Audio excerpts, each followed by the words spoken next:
Stupidity, much like beauty, stands in the eye of the beholder, so let's behold some of last week's dumbest stock trades. Now granted, playing Monday morning quarterback to lame stock trades is a bit selective, even venal, but in the end you learn more from analyzing your mistakes, and plus what's more fun than making fun of stumbles, bumbles, missteps, and pratfalls. So with that all said, I'm Merrick Fuchs and welcome to the first edition of the 5 Dumbest Trades.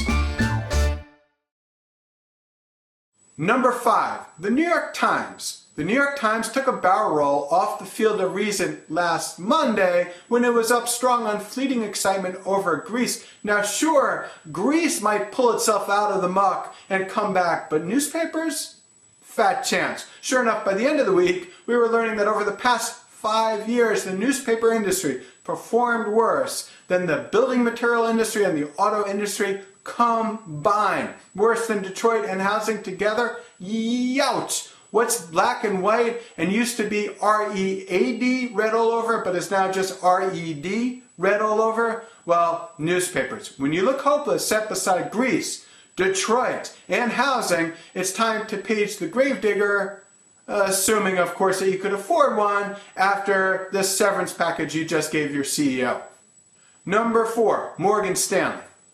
You have to question whether the other shoe will drop on Morgan Stanley. The other shoe, that is, and probably a pair of pants. It was not a banner week for the banking giant. They suspended one employee for cavorting with the madam of a prostitution ring for the purpose of providing capital. Talk about seed capital. The stock ended the week, flat, even though another cog in the vaunted Morgan Stanley machine was arrested for stabbing a cabbie over a disputed fee. Hey, aren't things supposed to happen in threes? If so, I'd be nervous to own this one.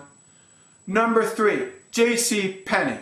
Any traders who started last week with no sense of a distinction between Apple's jazzy products and J.C. Penney's fire pits for the patio and throw pillows, please don't mix the two, probably still had hope that Ron Johnson, who built up Apple's retail arm, would completely lead J.C. Penney to a linear comeback. No single catastrophic event hit J.C. Penney last week, but traders did start to realize that the fourth quarter earnings were terrible, and Johnson has no electromagnetic field of protection around him just because he once stood in the aura of Steve Jobs. Remember that fire pit?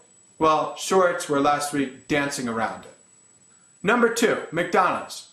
Who would be dumb enough to recommend McDonald's last week? Hey, wait a minute. I resemble that accusation.